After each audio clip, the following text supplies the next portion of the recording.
Chapter 15, Simplicity. It is urgent and indispensable to develop creative understanding because it brings true freedom of living to human beings. Without understanding, it is impossible to obtain a real critical faculty of profound analysis. Teachers of schools, colleges, and universities should lead their students along the path of self-critical understanding. In our last chapter, we already broadly studied the processes of envy, whether they are religious, passionate, etc. We should have full consciousness of what envy really is, because it is only by understanding in depth and in an intimate way the infinite processes of envy that we manage to do away with jealousies of all types. Jealousy destroys marriages, friendships, and provokes religious wars, fratricidal hatreds, murders, and sufferings of all types. Envy, with all of its infinite shades, hides behind sublime purposes. There exists envy in he who, having been informed about the existence of sublime saints, Mahatmas or gurus, desires to also become a saint. There exists envy in the philanthropist that exerts himself to surpass other philanthropists. There exists envy in every individual that covets virtues because it was reported to him, because in his mind there is data on the existence of sacred individuals filled with virtues. The desire of being a saint, of being virtuous, has envy as its basis. The saints with their virtues have caused much harm. That brings to mind the case of a man who considered himself very holy. On a certain occasion, a starving and wretched poet knocked at his door to place in his hand a lovely verse especially dedicated to the saint of our story. The poet only awaited a coin with which to buy food for his exhausted and aged body. The poet imagined everything except an insult. Great was his surprise when the saint, with a pitiful look and wrinkled brow, closed the door, telling the unfortunate poet, "Get out of here, my friend. Out, out. I do not like these things. I detest flattery. I do not like the vanities of this world. This life is an illusion. I follow the path of humility and modesty." The unfortunate poet, who only desired a coin, instead received an insult from the saint, a word that hurt, a slap, and with his heart in pain and the lyric in pieces, he went through the streets of the city slowly, slowly, slowly. The new generation should rise on the basis of real understanding, because this is totally creative. Memory and remembrance are not creative. Memory is the grave of the past. Memory and remembrance are death. True understanding is the psychological factor of total liberation. The remembrances of the memory can never bring us true liberation, because they belong to the past, and therefore they are dead. Understanding is not a thing of the past nor of the future. Understanding belongs to the moment in which we are living here and now. Memory always brings an idea of the future.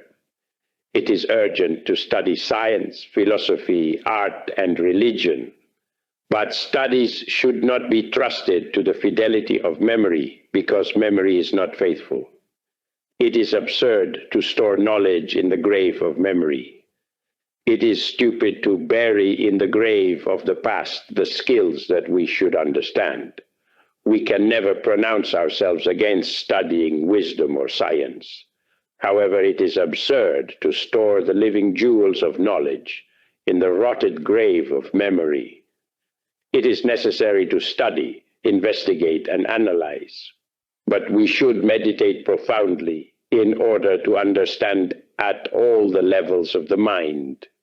A truly simple man is profoundly understandable, and he has a simple mind.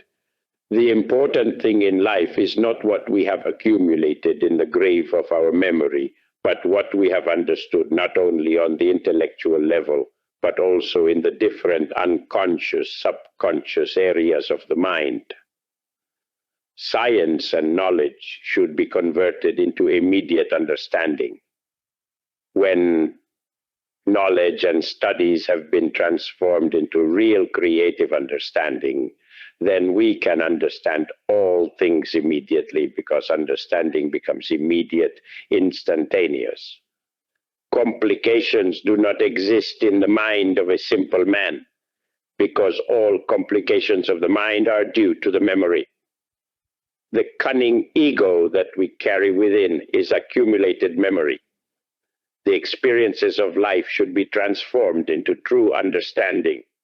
When experiences are not transformed into understanding, when experiences continue in the memory, they constitute the putrefaction of the grave, over which burns the luciferic and fatuous flame of the animal intellect. It is necessary to know that the animal intellect, totally deprived of all spirituality, is merely the verbalization of memory, a sepulchral light burning over a funeral slab. A simple man has his mind free of experiences because these have become conscience. They have been transformed into creative understanding. Death and life are found intimately associated. Only by the seed dying will the plant sprout. Only by experiencing death will understanding be born. This is a process of real transformation. A complicated man has his memory full of experiences. This shows a lack of creative understanding, because when experiences are entirely understood in all levels of the mind, they cease to exist as experiences and are born as understanding. It is necessary to experience first of all, but we should not remain in the field of experiences, because then the mind complicates itself and becomes difficult. It is necessary to live life intensely and to transform all experiences into real creative understanding. Those who mistakenly assume that to be understanding, simple and plain, means to abandon the world, become beggars, live in isolated huts, and use loincloths instead of elegant suits are totally mistaken. Many hermits, many beggars have very complicated, difficult minds.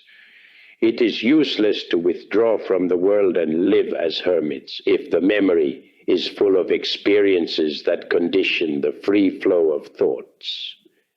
It is useless to live as hermits, wanting to lead the life of saints, if memory is stuffed with information that has not been duly understood or made conscious in the distinct nooks, corridors, and unconscious regions of the mind.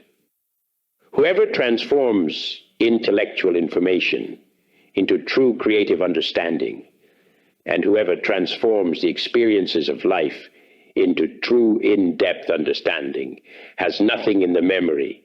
He lives from moment to moment, filled with true fullness. He has become simple and plain, even though he might live in luxurious residences inside the perimeter of urban life.